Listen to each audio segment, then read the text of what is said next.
Hey everybody, it's your girl Coco Kitten Bruja here, and as usual, I am here with another awesome deck review. Now, if you guys know me, I am super pro-black. I am a black woman myself, so anything that is for my people, for the culture, I am always going to be for, and that includes my tarot and oracle decks. I remember this beautiful spirit had an idea, had a dream to create her own tarot deck that was heavily inspired by Africa and basically the culture.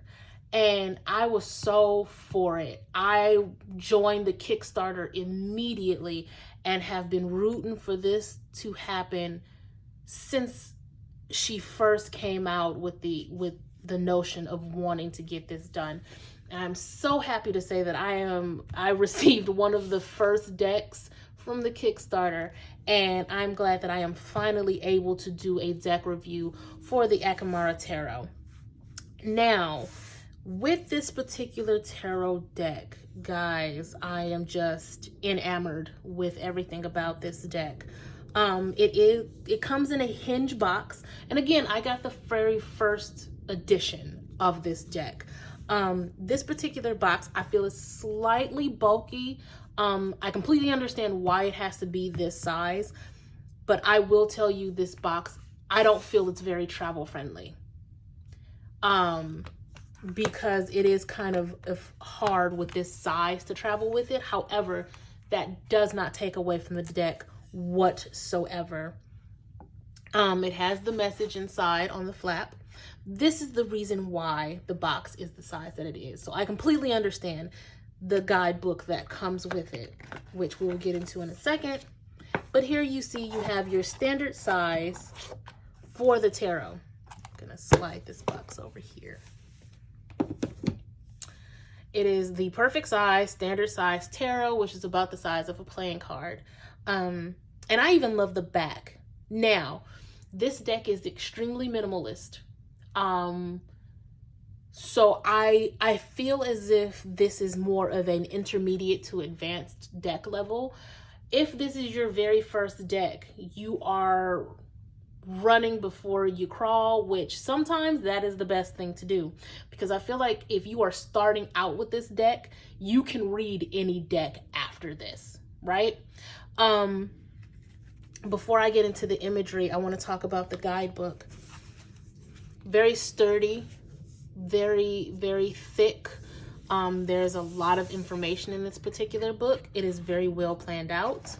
As you can see, not to flex, but I keep this in here, deck number 45, right? So you get the little feeling of authenticity when it comes to this particular deck. That's my flex. We go into the acknowledgements. I just feel she put so much beauty into this deck, and I can feel how hard she worked on this particular deck, right?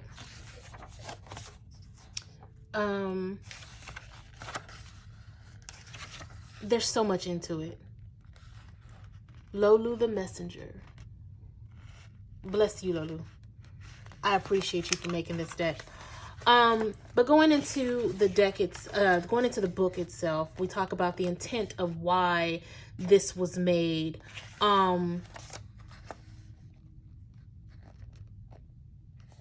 She even gives you how to start the connection with this deck. Even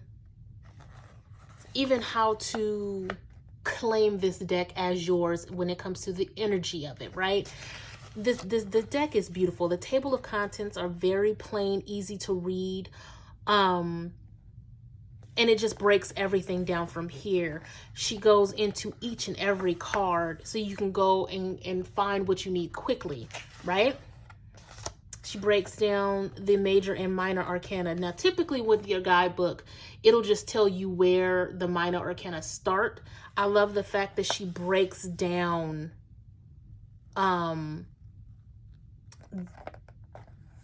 every single card. You can get exactly where you need to go based on this table of contents.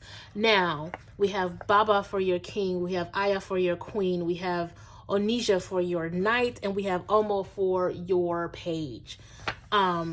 This is very African inspired.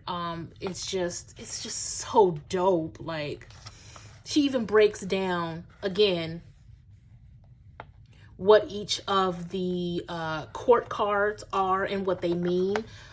Each of the minor arcana. So you're going to have Cowrie for your pentacles. You're going to have Cutlass for your swords. You're going to have Cane for your wands and Calabash for your cups. It's just, I stand this deck before I even really get into the book, right? The font is big enough to read with or without glasses, because y'all know I'm blind, so that is very important for me. We go into numerology. We go into astrology, right?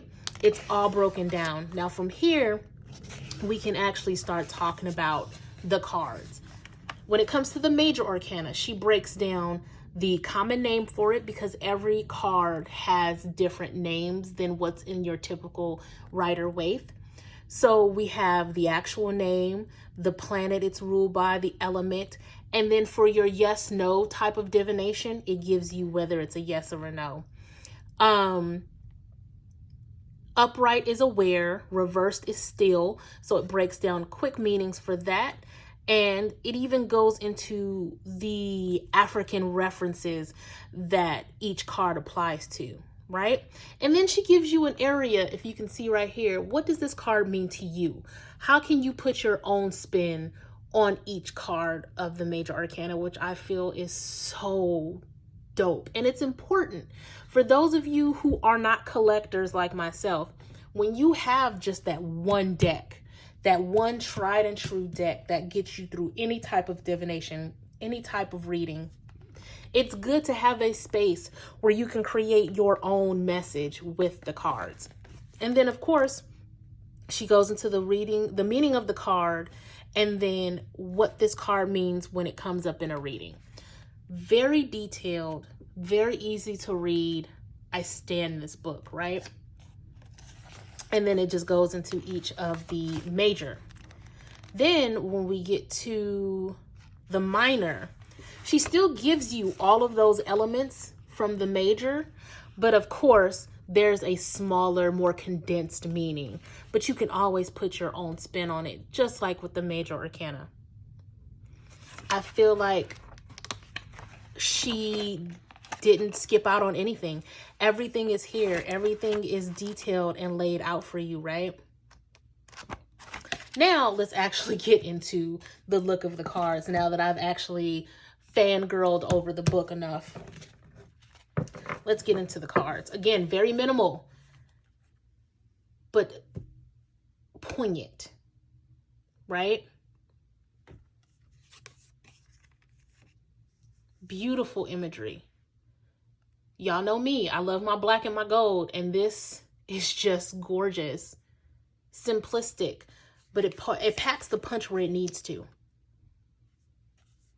Now, I will say that out of most of my tarot decks, this particular deck is very much standalone. It commands a type of energy to where this is what you're going to use and this is what you need, right? Now, it has an oracle that is attached to it. It's not included, although I think she has a package deal where you can get both for one price. But this deck definitely stands out on its own. I wouldn't really use it to clarify. You could clarify other tarot decks with it, but this is very much an energy of, I said what I said. You get what I'm saying? This is a very direct, pull no punches type of tarot deck. It gives you the message hard, raw, in your face. Put some oil on your edges when you use this deck, because you might come up a little short when you're done. This is a deck that, this is the Hanged Man, by the way. How beautiful is that? This is a deck that you use when you need that raw message from spirit, from your ancestors. This is a deck that you can connect to your ancestors with. This is a deck that you can communicate to your ancestors with because of the energy that was put into it. This is a deck that is just, it's real. It is a real ass deck. It is not a deck to be played with. Don't come to this deck with pettiness, because this deck will scalp you. This deck will tell you exactly what you need in the exact way you need to hear it. In your face, straight up, no chaser.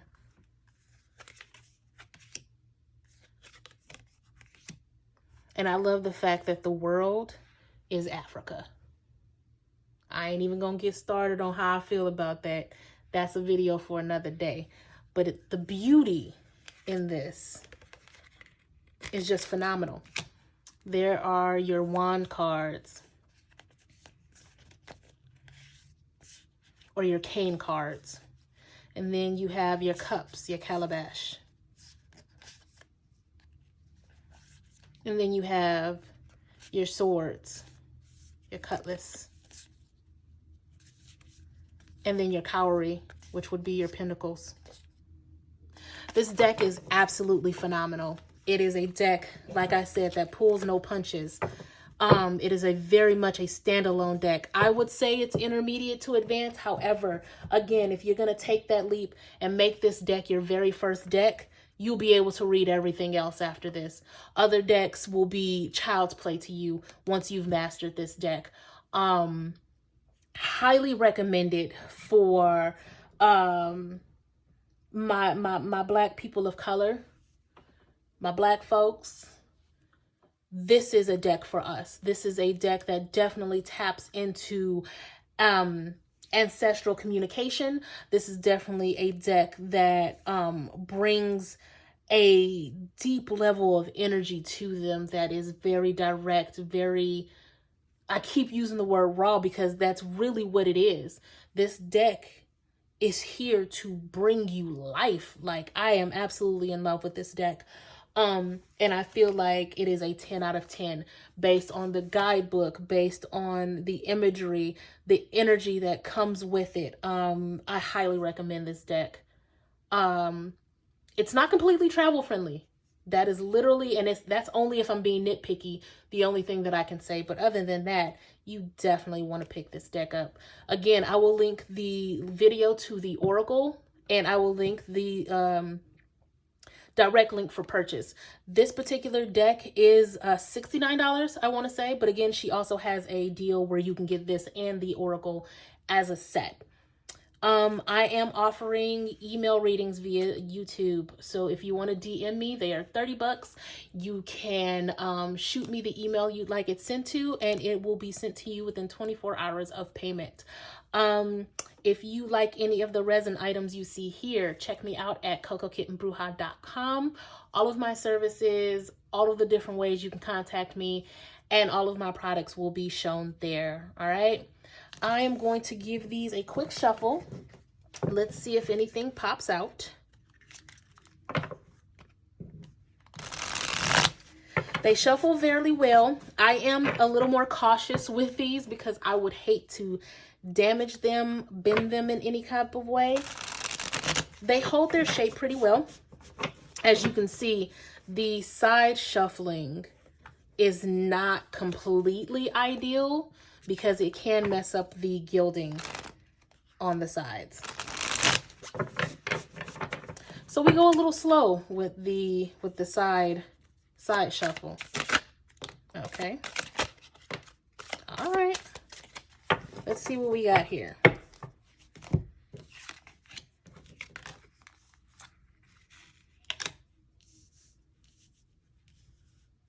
So it looks like we have the Tower card, and we have, what is the 8? Oh no. This is why we have the guidebook here. That would be the Strength card. There we go. I do like the fact that like this particular card, there's no lion, there's no typical hints at what the cards are. Again, this is a deck, and you guys will have to excuse me because I work with all different kind of tarot. So there are times where I have to double check when they're not the typical ones. So we have the Strength, we have the Upheaval, which would be the Tower, and then we have the Seven of Wands. So we're getting grounded. And I will tell you guys right now, the Tower card for me can mean many different things. It can be total destruction, or it could be a simple redirect. So I feel like we are gearing up, especially it's 2020. We're in the middle of a pandemic. We are building up to this Tower moment. We are gaining strength right now. We are in a moment, it is September 2020, and there's been a lot of small wins for us. There's been areas where we can breathe just a little bit at this time. And I feel like Spirit is trying to give us this strength, give us this little bit of abundance of strength, because we're looking at an 8 card. 8s are about abundance, right? So we're looking at a little bit of strength here because there's still a redirect coming. There's still a Tower moment coming for us as a collective. And with that, we are going to have to get grounded. We are going to have to keep our feet planted as things are redirected, as things start to change for us. We definitely need to be grounded because there's going to be more changes by the end of this year that we are not even aware of. But we're going to have the strength to see it through. Sorry for any background noise you guys hear. But we're going to have the strength to see things through. We're going to have the strength to get past 2020 as a whole. We just have to get grounded and work through this redirect, work through this Tower, the destruction of the way that we see things as it is right now, right? With that being said, I'm going to go ahead and end it here. Again, check me out at cocokittenbruja.com for any of my reading services and products. Hit the like, hit the subscribe for more reviews and more readings, and I'll see you next time. Peace.